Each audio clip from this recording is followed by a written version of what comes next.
Those of you who are community members just joining in for the fireside chat, welcome. We have a great panel of different leaders here who run programs to support biomedical entrepreneurs, and the panel will be moderated today by Michaele Armstrong from WSU and the SP3 Northwest Accelerator based in Spokane. So Michaele, I will go ahead and take down this slide and hand it off to you. Thank you so much, Terry. This is one of my favorite things to do every summer, is to be able to bring together a dynamic group of folks that represent some of the front doors of resources in the region. We have folks from Washington and Oregon and Montana with us today. And so we're going to each do a brief introduction, and then we're going to have some questions that we pose for each other about things that we're curious about, where we see referrals coming from, what we do for our companies, as well as where we refer companies to, and the things that we typically don't do, the things that we refer to. The takeaways that I'm hoping that those of you who are in the audience really glean is that there are a lot of resources, and we are typically well connected with one another. So if you end up at a front door because it's the only one that you can find, that person or that group will be able to refer you to other resources in the region. The other big takeaway is that not only can we will, because we're really looking out for what's best for the startups that come to visit us and making sure that they're going to be successful. So with that, I'll kick off the introductions. My name is Michaele Armstrong. I'm the Associate Director of SP3 Northwest. We are a business incubator associated with Washington State University, and we call Spokane home. We service scalable startups from Washington, Idaho, and Montana. I am going to pass it over to my colleague Elizabeth, who is also in Washington, and then we'll follow up with our other states. Michaele, thanks very much for convening us, and delighted to be on this panel with the teams and with my wonderful ecosystem colleagues here. I am now working as the Director of Programs and Grant Management at Life Science Washington Institute. We are associated with Life Washington Association, which is a trade association for all the life sciences and biomedical device companies here in Washington State. We provide a variety of services to our members, and we can discuss a little bit of that more later. I also wear a hat of being the program lead for APIS Health Angels, which is modeled after the Seattle Angel Conference. It's an education program for investors and entrepreneurs. Thank you, Elizabeth. Liisa, would you like to go next? Our neighbor to the south. Thank you.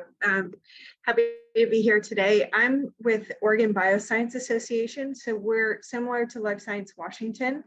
We play that role in Oregon. As a membership association, our member companies range in size from the one-person founder-led startup to large divisions of global entities like Genentech, Thermo Fisher's, Lonza's, and others. And what we do is play a key role for the industry statewide, mainly in the,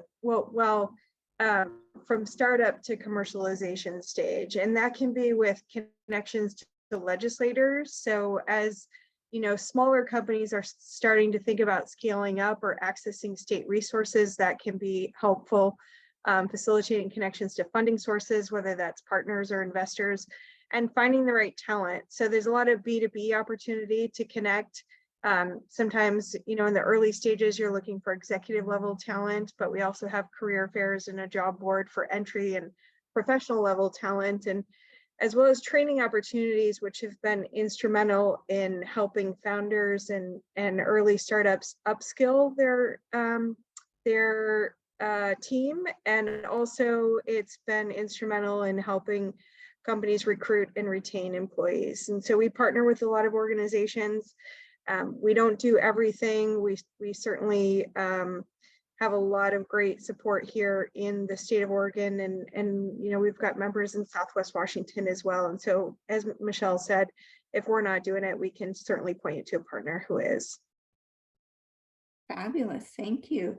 And Cassandra, representing Montana. Hello, good afternoon. Cassandra Sunell, I'm the Outreach Director for the Montana World Trade Center and the Montana Bioscience Cluster Initiative.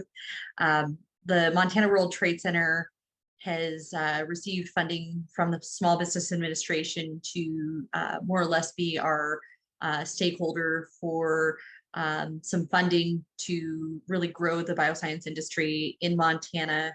So we have a coalition of different members, including the University of Montana, economic developers, our Bioscience Alliance.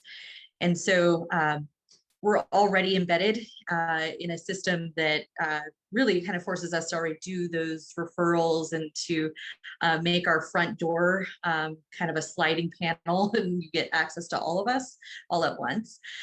But really what we try to do is engage in our bioscience industry and the entrepreneurs and you know, our owners and researchers and CEOs in engaging in person or webinar or training or mentorship based programs.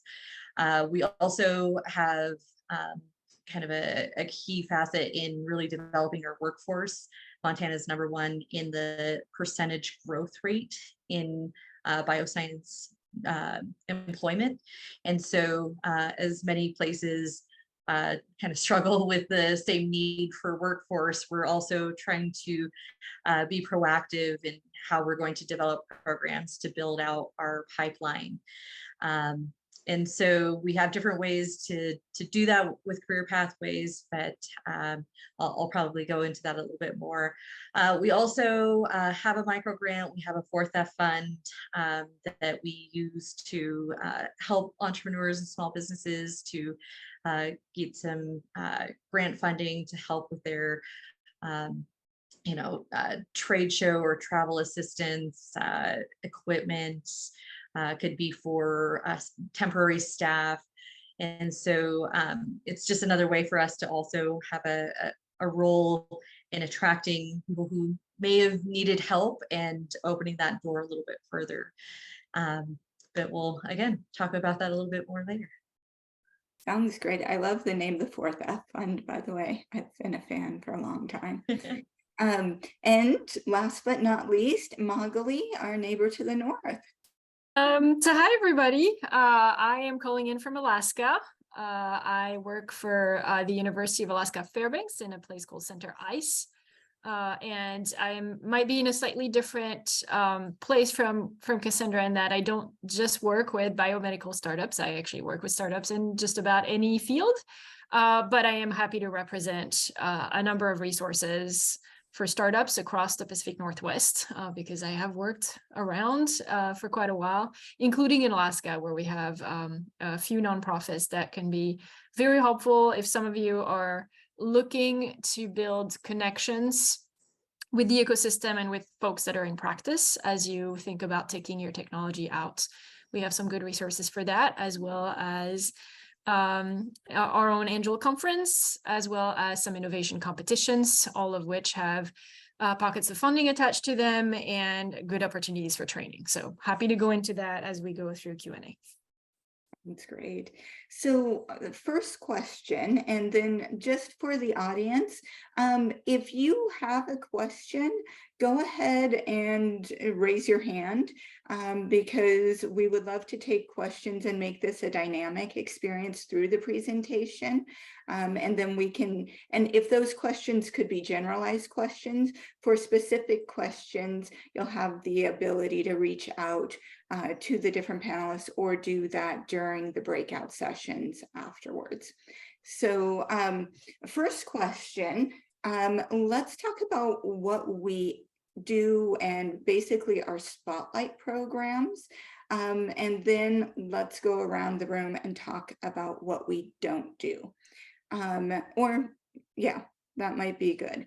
So I know for SP3 Northwest, what we do is we're a program-based wraparound incubator for startups. So the membership allows us to contract with entities. So you do need to have your company formed, and that membership is with the company. And then we bring you into a very structured program of so we've got our lunch and learns that are once a month that are curriculum based. We've got coaching. We've got an executive advisor program where we pay an executive advisor for a 5-month match on your behalf. Similarly, we have a student consultant program that we pay a student consultant to take on a project for a 3-month period of time. And that's a part-time project. We also have a design and engineering roundtable and some networking events. So that's kind of a high-level overview of what SP3 Northwest does and who we do it for. This includes biomedical or life science startups, but we are honestly industry agnostic because the programs can be used for a variety of different types of companies. Who wants to go next?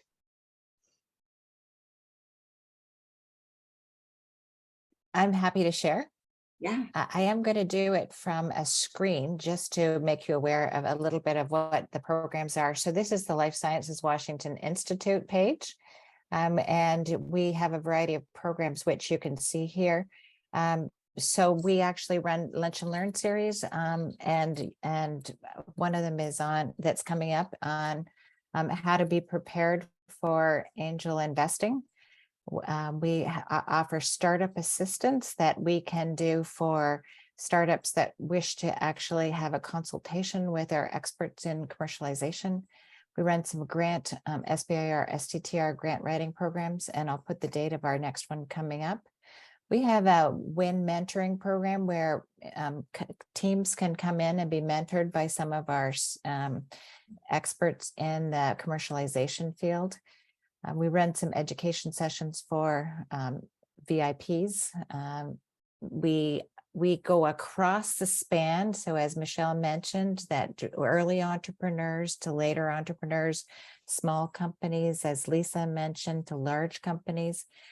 We also are interested in career development. So people who are actually transitioning from either the science and want to go into administration, or people who are in administration and want to understand what is that science terms that they keep talking about. We run some education sessions on that. We have an IP symposium, and right at the moment, my exciting thing is that I'm actually managing 2 brand new grants that came from the Washington Commerce. One is a matching fund for SBIR, STTR, so you have to have a phase 1 grant. And the second one is a Washington Competes program, which is eligible to anyone. It's $25K, and we're giving 10 grants. And that one, you do not have to have an SBIR. What do we not do? We really encourage, as academic teams come out into the workplace, that there's an opportunity to connect with people who have been successful in commercialization. So we try and do events for that opportunity so that people get a chance to meet. Elizabeth, thank you so much. I think I'm going to pop it over to Liisa because you both represent trade associations, which have some underlying benefits as well. I think for us, if we're at that early startup stage, the most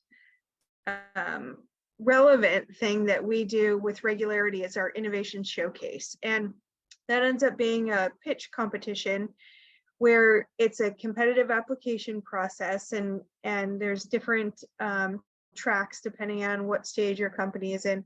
We're bioscience specific, but that means, can be therapeutics, medical device, diagnostics, digital health. So it's a wide tent there, encompassing everything related to bio. And with that pitch competition, what we've seen is companies that either make it to that finalist round or win the competition, and the prizes for the competition are things like legal IP support, small check, mainly some bragging rights. But what folks have been able to do, and not just with ours, but other pitch competitions as well, is leverage that win to get access to other opportunities. And so what that shows is that you're competitive, and that, a panel of judges selected you amongst your competitors. And so that means something, when you're applying for the opportunities. And then what we do is a newsletter that helps alert you to all of the other opportunities in the region, whether that's accelerators, incubators. When space becomes available, you can find out about that in our newsletter. A lot of our programs will have relevance to startups. So whether that's our networking events where you can just come and mix and mingle with others in the industry, or even our workforce training. So we've heard from many CEOs and founders that very specific courses among our course listing help them get their company to the next stage, just by going to a one day 8-hour course and learning just that little bit of knowledge that they needed to take their company to the next level. What we don't do, I guess, is like a specific cohort-based accelerator program. And we've got plenty of opportunity for things to plug into the state, and we can help direct you to something like that. I think I'm sure more will come out throughout the time here, but that's our flagship. Okay, fabulous. Cassandra, would you like to go next? I know you were talking about some of the funding opportunities. Are those things that you do yourself or that are partners within? I'm curious. Yeah, so let's just say if you were a small startup, you've maybe got an idea that you need to get in front of, maybe potential buyers or distributors at a trade show. You might go and apply for our 4th F fund. Our coalition members actually vote every month on those. And so the nice thing about it is that because we're representing, private and economic developers in the university system, sometimes what happens is that we'll see that there might be a gap in maybe the business plan that they're presenting to us. And we'll actually take that opportunity and say, hey, let's mentor you. Would you be willing to talk about, we've got who understands what to enter into medical device distribution and what regulatory steps you need to take. And so sometimes we're actually working through their application while they have applied. And generally it also presents itself to become a winning application for them to get funds. But we kind of take that as a way to bring in, it's a little bit of a funnel.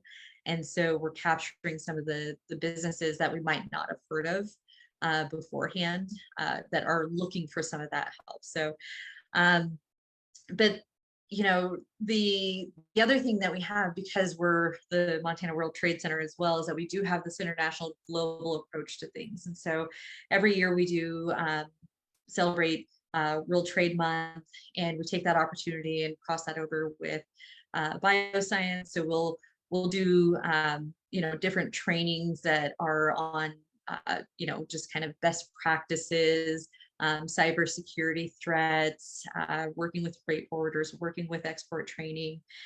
And so it might not always be focused just on bioscience, but there might be other businesses that are taking part of that. But we find that bioscience is very much always applicable in all of the trainings that we're doing. The other part too is that since we do have this global side, is that we partner with our Montana Department of Commerce. We're generally trying to push different shows that are international. So might it be Medica, which is a medical device show in Dusseldorf, Germany, or upcoming is Bio Japan. So we'll work with them to get state trade and expansion funds to help pay for 50 to 75% of the travel and maybe translation costs for a company to go to a show. So they're generally maybe a little bit more advanced. They're looking for those, you know, collaborations and partnerships and licensing agreements, or maybe distribution. They're looking to present to a global market. And so usually we've worked with these companies. They may have been in an incubator, and we've worked with them for many years sometimes, where they've received some seed funding and they're kind of at that next step. They're looking to, you know, maybe get their next seed, get, you know, a partnership off the ground. And so I would say it's just a very unique proposition that we have, because we kind of take this global approach. What we don't do, or at least myself, is that we receive federal dollars, so we're not necessarily the advocate. We're not able to with our funding. The Bioscience Alliance is a part of our coalition, and they're able to do that. So they have those connections to legislators and to, you know, people on the Hill that could influence policy, but our cluster doesn't necessarily do that. And so we certainly need the associations to be representative of our industry and be a voice out there, but we can't actually be the folks on the Hill doing the work. So thank you to the associations that are doing the dirty work. Fabulous. Thank you for that. And Michaele, I think you're up. So what is it that you specialize in? And then what are the things that you don't do? Let's see. I try to map it by what's for the whole region, because I'm assuming we have people from all over the place here, like we usually do. So, Yeah. So I'll start with, when you get out of ICOR, part of what you're going to figure out is where you can go and pilot what it is you do. If you decide that you have actually a need for what it is you're building, you're going to want to find pilots. This is where, if you have any interest in piloting in Alaska, we can help out or connect you with the exact folks. It's not me specifically, but connect you with the exact folks that can help create some of those connections to create pilots. So think about that. Especially if you think that what's happening in Alaska is interesting to you. Alaska has a lot of very rural, remote things. So it can be interesting for IT type of solutions to healthcare. It can be interesting for, so if those of you who are working on mental health, on elder care, on any of these things. Oh, and thank you so much for putting where you're at. This is awesome, because that gives me context. It's great for a number of different things. So know that if Alaska is of interest, don't hesitate, be in touch, and we'll see what we can do for you to try to put you in touch with the right people to start pilots. We've had some good outcomes from that from my core grads, actually. Another thing that we do is, if you come up here, we have, similar to what you're doing right now in this program, we have training and mentoring available to you, which will allow you to expand your connections in Alaska. So something to consider if Alaska is a place that is of interest to you. I can also obviously connect you with programs all over the place, not just Alaska. So remember that. And my colleagues would be able to do that too here on the panel. We offer funding. This funding, depending on what you're looking at, will be either for folks that want to establish in Alaska or for the entire region. What's open to the entire region is the Arctic Innovation Competition, which is a business plan competition. So if you get to the stage where you want to go and compete to a bunch of business plan competitions, look them up. There is a great one that is close to Michelle in Eastern Washington. There are several at the University of Washington. There are several in Oregon, and the larger one in Alaska is the Arctic Innovation Competition. And we've had some teams go national with that, and actually through going through those competitions, raise in the hundreds of thousands of dollars of basically prize money. So it's kind of free money. So it's a good way to get started before you can go after the big grants or after investor money. And after that, we offer salary support that's also available to the entire region in various forms. So if you are interested in coming up to Alaska, but you're not totally sure, you could become an Alaska fellow. That gives you a year of salary for you to go help out with our program deployment, but also help out with you continuing to build your startup. So consider that. That gives you a place to sit, and that gives you salary support. We also have SBIR and STTR support, like many organizations, including a matching fund for those businesses that want to be in Alaska. It's matching. What? Oh. You know, I'm going to give you the wrong number if I give you a number. It is not 1-to-1 like you have in Spokane. Spokane has a larger pool for matching. It is smaller in Alaska. I want to say it's $25,000, but I am not sure. I would need to double check.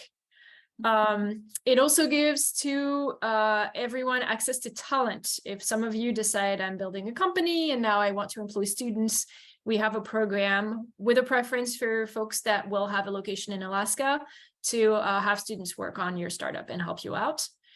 And we do legal work. We are the tech transfer office. So just like Soraya, who's sitting in the room, we have legal work available, but within confines. And there, I'm going to transition to what we don't do, which is that for anything that we don't do, check out the law clinics. There are several across the region that can give you some legal advice for free. So that's a great thing. We also don't do regulatory work, but you have your champions in the room. Terry and Teddy are our two champions for the WAMI region. So that's who all of us would direct you to probably for any regulatory questions.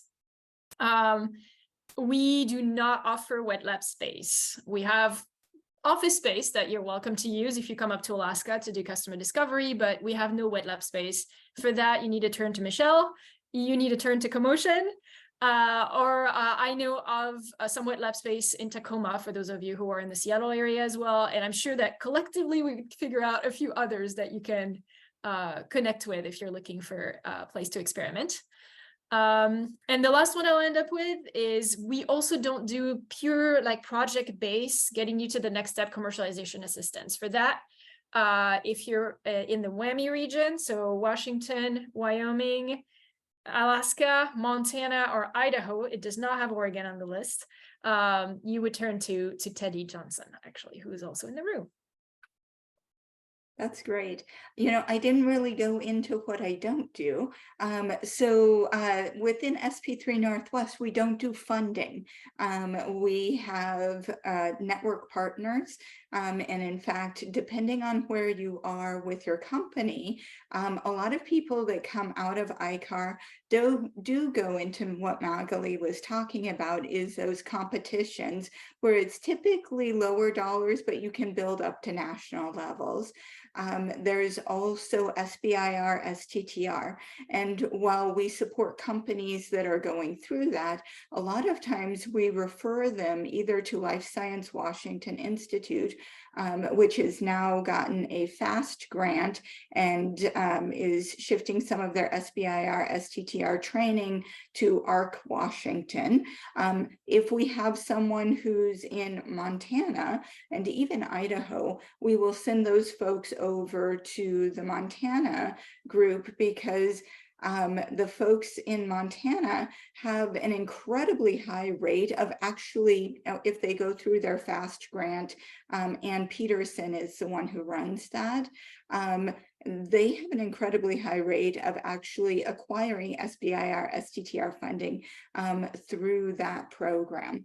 And then, as Michaele was saying, there's a partner within Spokane County for companies that are headquartered in Spokane County. They can receive up to $500,000 of SBIR, STTR matching funds, but that requires that you be headquartered and have operations in Spokane County. The incubator makes that easy for $350 a month. You can have a dedicated desk and a registered address. It assumes that you're actually using that as your primary place of business. So think about that operationally as well. and that would make health and life science companies eligible for that HSSA funding. HSSA also has grant writing funds up to $10,000 now. It used to only be $5,000, but professional grant writers are expensive, and $5,000 wasn't getting folks across the finish line as well. I know that there are other things we don't do. We refer out for regulatory advising, and Teddy and Terry are definitely on my list, but so is Rich Wincoop, who will give a free consultation, and he's out of Oregon. I actually met him through Oregon Bio. So those are things that I typically refer out for. Also, if the IP is owned by a university, that is something that I will refer to a tech transfer office or the pro bono patent network, which UW library has, the business library has a pro bono patent network. There are caps on how much you can make and still receive services. I'm trying to think the other things that I refer out to.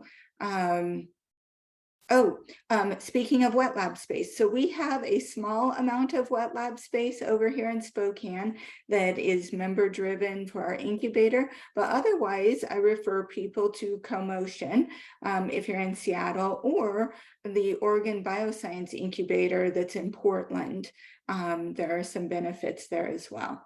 And so I'm gonna pass it off to somebody who wants to chime in. State of Oregon also has the SBIR matching program, and it's administered through the state. Business Oregon is the entrepreneurial division within Business Oregon administers that. So there's a phase 0, which is $5,000 to support your proposal writing. And then phase 1 is $50,000 and phase 2 is $100,000. And like Cassandra, we also partner with our Department of Commerce to help companies attend trade shows and get access to STEP funding. And I know it's an acronym, Cassandra spelled it out, but I don't know exactly what it stands for. But you can go to international trade shows and get up to, in Oregon, you can get up to 50% of most of your costs covered, up to $10,000 twice a year. It can be used for other things too, so it's a good program to look into. And in addition to that, when it comes to some of the larger bioscience specific conferences, we host a pavilion, for instance, at the Bio Convention, which happens every year in June. It rotates from East Coast to West Coast every year. And that's a really nice opportunity for companies that want to attend a large partnering conference and have access to attendees from all around the world to start setting up relationships with potential partners that you might enter into relationships down the road, or maybe you're at that point right now, or investors or just other stakeholders. There's about 18,000 people that attend that specific conference. And it can be a little daunting to go there on your own and try to figure this whole thing out. What we do, and a lot of the other states do as well, is we host an Oregon pavilion. And so many of our startup companies come along with us to that show, and they take their meetings inside the pavilion. And it's a very much like a collegial sort of week that we all spend together in this space. It's got Oregon branding, it has your company branding. And so for the states that have those pavilions, it's really nice opportunity to go and be a part of that versus try and go on your own. And so we do that with some of the other conferences as well, but Bio is the one that we do that. That's the biggest one that we do. And then I'll share some time back to others, or I can keep going if nobody else wants to jump in. So I could jump in on the benefits of all of the grants that people have been talking about. So they are super helpful for a couple of reasons. One, it actually shows validity that you actually have a scientific perhaps, or a business oriented panel that has actually looked at what it is that you're doing and has demonstrated that, has confidence that you have both two things. One of the I-Corps program real point is to actually be out there and asking your customers, is this something that you think is a good idea? Would it solve a problem that you have? Because entrepreneurs are often very fond of their solutions, but you want to be out there testing, not with 10 people, but with 100 people and 1,000 people. Is this something that not only will you be keen on hearing about, but you'll actually buy? And so purchasing is a major thing. Whenever we talk about ecosystems, we always like to know, well, have you actually figured out not only just who is the person that would be using this, who is the person that's ordering it, who is the ordering as in a physician ordering it, if that's necessary, who is the person stocking it on the shelves, all of the things that you're doing in your customer discovery right now. When you come and present and receive a grant, you've been able to nail down that articulation well enough that we can then be confident. When I also wear an investor hat in addition to my programmatic hat, and as an investor, we're always looking for people to actually be able to articulate. I've proven this point well enough that I am now ready to take your money and turn a deliverable on it. So whatever investment money that is offered to you, then you have some specific milestones that you'll actually use to move forward to the next area. And so Seattle Angel Conference, a variety of other angel groups provide education about what investors are looking for, which may be slightly different than what SBIR, STTR is looking for. Or other grant organizations. And so we're looking to see, can you tell us the story well enough? And will I, if I give you my own money to personally invest in you, which is different than foundation or federal money, then I'm looking for you to return my investment in a way that will give me back my capital so then I can reinvest it in other people. And so since 1 in 10 startups fail, then I'm wanting to make sure that I have confidence when I do my due diligence. If some other groups have said, here's grant money and you've won it, that makes me feel more confident that I would be investing in a company that's got some traction of capabilities. To that extent, Oh, go ahead. I was going to say, to that extent, thinking about doing the national I-Corps can also be a good step in between what you're doing right now and these big grants, these SBIR grants. So if you're eligible, consider that it's a smallest size grant. I can give you the NSF realm of grants. When you're looking at an SBIR grant, you're looking at $250,000. So it's a relatively big grant. The national I-Corps is $50,000. It's in between. And it's a great way to have some of these hypotheses validated because you're doing more of what you're doing right now in the program. And so by that point, that makes you really ready to apply for an SBIR. And then all you need to do is just the assistance that the various folks across the region are offering.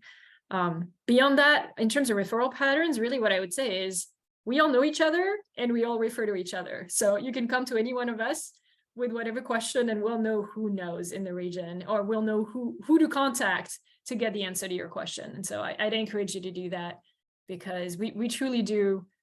We have a really tight-knit ecosystem. We all know each other and we know who to refer you to get you the help you need. Mm-hmm. And so hopefully that's encouraging. I know that Terry put in the link, there's the map of resources. So if you want to click on that, it will have all of our information as far as that there will be a logo that you can click through to our websites. But on the back of it is a further list that's been alphabetized of resources in the region. And so it talks about Alaska, Washington, Oregon, Idaho, and Montana specifically for those regions. And we all have unique things to offer.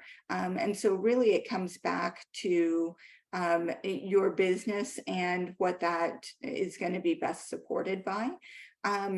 So I know that Elizabeth was talking a little bit about Seattle Angel Conference, and funding is one of the big things that folks coming out of I-Corps, they've got their first pitch deck and they need enough runway to get to their next milestone. So a lot of times we talk about the business competitions, we've talked a little bit about SBIR, STTR funds, but then folks like Elizabeth, who are plugged in with the Seattle Angel Conference and Magali, some of the angel activity that's happening in Alaska.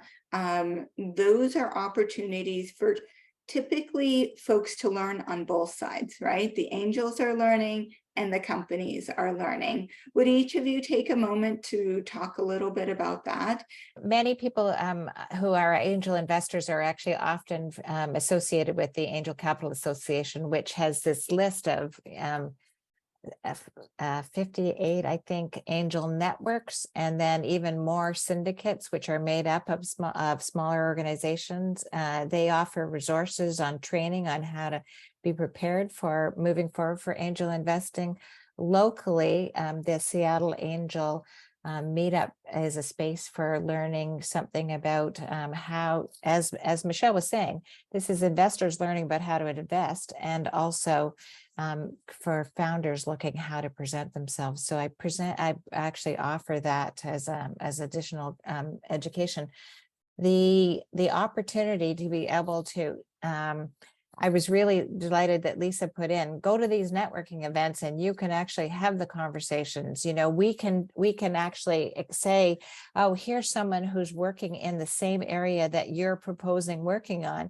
You might want to ask them what it's like to take your idea into this small, narrow space and find an opportunity to be able to be working in there. So we often find that people who've gone further ahead and been more successful are willing to be advisors, and also willing to actually tell you the ropes. Like, here's what happened when I tried to go into there. Do you know that that reimbursement code that you're proposing, that's not going to cover your costs? So the operational business strategy of actually needing that. And so, you know, you could talk to any one of us and we'd say, hey, your company is doing this. Oh, here's a founder or a company that's actually working in that space. So rely on us a little bit. Between that number of people, we'll probably know somebody who might be in an area. Michelle, if you don't mind, I wanted to respond a little bit to the other question on referral, and it'll circle back through this question. You know, sometimes it's not as obvious as an organization that might have bio or life science in its title. You know, recently we started working a little bit more with nutraceuticals and functional foods, and trying to find pathways that would go through agriculture. Montana is a very large state and we have a lot of agriculture. And sometimes that connection between, you know, bio and life sciences and what our largest experts in the state sometimes don't make a big crossover. And so when it comes to, you know, the work that, say, Liisa and Elizabeth are doing, and when they're talking and trying to make those connections to our legislators and saying how important this industry is, sometimes there's more impact when you can talk about other industries too. And we do have, you know, companies that are working in, you know, fungicides and trying to use fungus to protect wheat, and not just in our state or region, but even, you know, in Canada or in rice fields in Asia. And so there's so much crossover that we're finding. And as we've talked to other states that are working in maybe, you know, cluster around food, they're trying to make those ties together too. So if you're working in research that has any tie to, you know, food or nutraceuticals or functional foods, look at, you know, your Department of Agriculture, or you know, the SBIR has a USDA program. So there's other avenues that might not be so obvious. And same thing goes medical devices. Are you manufacturing? Do you need automation? Do you have a manufacturing extension? Does NIST come in? So those are some options. And then, ones that haven't really been referenced, SBDCs, so your small business development centers. We constantly do a reciprocal referral. Sometimes there's a small business that comes to us that maybe they're women-owned, veteran-owned, that there might be other grant opportunities, or maybe they can help build out a business plan. Not all of our researchers are strong at marketing or creating a website or building out a cash flow projection. And those centers are there to help build out your business with you. So, and then, kind of the workforce piece too. We have a program called Accelerate Montana. They build out training programs. And so, we've got a lot of healthcare that's in there with CNA. We're working on the biotechnician assistance credential. So there's also avenues if you're maybe a business that has the need for workforce and you're trying to, get people interested, that there's other avenues there too that might not really always be under a bio or life science. So I hope that was answering both questions. And I think for my panel, basically some wrap-up comments, because we've got like 5 minutes left. What is, since this is geared towards folks that are going through I-Corps, what is the one thing that you would want them to take away? What is the one action item or next step?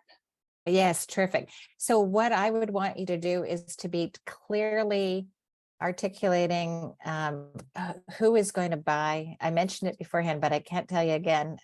It's all very nice to have an idea, but it has to solve a problem that someone wants to spend money on. And so as you're figuring out your business model, you should be working out, you might do it in a couple of different, and there's a talk on business models that actually occurred. So, but you might do it in one way or another, and which is actually going to be more successful for you in getting the outreach and impact that you want to achieve. And not everybody has to do it from a profitable perspective, but we talk about impact investing and the regenerative capital. And so you want to make sure that you are still having regenerative capital to keep your project going. Okay. Cassandra, do you want to go next? That was a very good answer. I would say something that's probably often overlooked is also leaning on your peers. Often we're finding that there are solutions to a problem that exists within our own sphere in the state.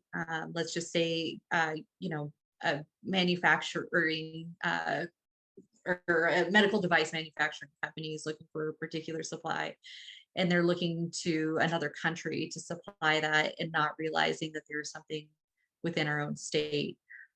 We found that there has been researchers that have compatible research that actually led to spinoffs, but without some of the networking events or just even connections through other organizations, they didn't know that they existed. And so we do find that there is so much importance in not just getting your name out in a marketing sense to, a website or on Facebook, but making sure that those around you that are within kind of your, research or industry field also know what you're doing, so that they can also promote you, or you can lean on them when you say, hey, I'm trying to find someone who does X, Y, and Z. Are there any options in the state? So yes, network. Liisa? I have a quick one. I think it's never too early to start developing some of those relationships that you're going to need down the road, whether it's with potential investors or strategic partners, it can take a long time to get to the place where they're ready to invest. And so investing in those relationships early and trying to learn from those folks as much as possible along the way is good time spent. Michaele, you're up. No problem, Soraya here. What she's doing is hard work, trying to help encourage you and foster you doing a bunch of interviews. And for you, it's really tough because it's a grind. But you've heard from Elizabeth how important it is from an investor perspective. It is crucial that you not just do it for the program, but that you also do it for yourselves, because if you can back with data what it is you do, that is what's actually going to get you somewhere, either to a positive or to a I shut this down because there's no potential decision, which is also a great place to be, by the way. It absolutely is. So besides that, I think the one thing that I want you to take away is that we're a whole group of people who know each other. Reach out with any question you have. Please, please, please don't stay in your oyster. Reach out to each other, reach out to us. Find answers to your questions. And that's a little bit the substance of my answer to Bill, which is that, yes, in our case, we do talk about this with our innovators. It's not a formalized program, although I am actually working with a number of universities across the country to have that be one of the topics that would be part of a formalized program. So we'll see if that comes off the ground. And just know that as it is, some people in the ecosystem have the capacity to help you think through whether you go for a grant versus going to investors. And that is a question, go ask it. Go ask it to mentors, go ask it to other startups, go ask it to us. We can give you a whole bunch of perspectives and ways to think about this so you can actually make the best decisions for yourselves. And I think that my last piece of takeaway is have multiple mentors, have multiple advisors, and do quarterly updates. The biggest thing that I've seen in my startups is that it can be very lonely doing all of the outward, I'm doing great, and doing the inward, oh my gosh, what is happening? You need a source of expertise and advice and encouragement and support that mentors and advisors can help provide for you. And within this room, you see all of the people with the M. Those people are here for a reason. It's because they're encouraging and engaging. And also, you know, the speakers on this panel and the other panels all have the chops to give you good perspective and point you in good directions. So feel free to reach out to those folks and then capture them into an email group that you send out a quarterly update to that is pretty honest about where you are, what your next hurdles are, what you're forecasting. Because until we know what those pain points are, we don't know how to support you. So that wraps us up. It's 3 o'clock. Yeah, thank you. Perfect. That was so great. And I'm always glad that we have recordings of these events because they're so rich. There's so much information here that we can share forward going with the larger community.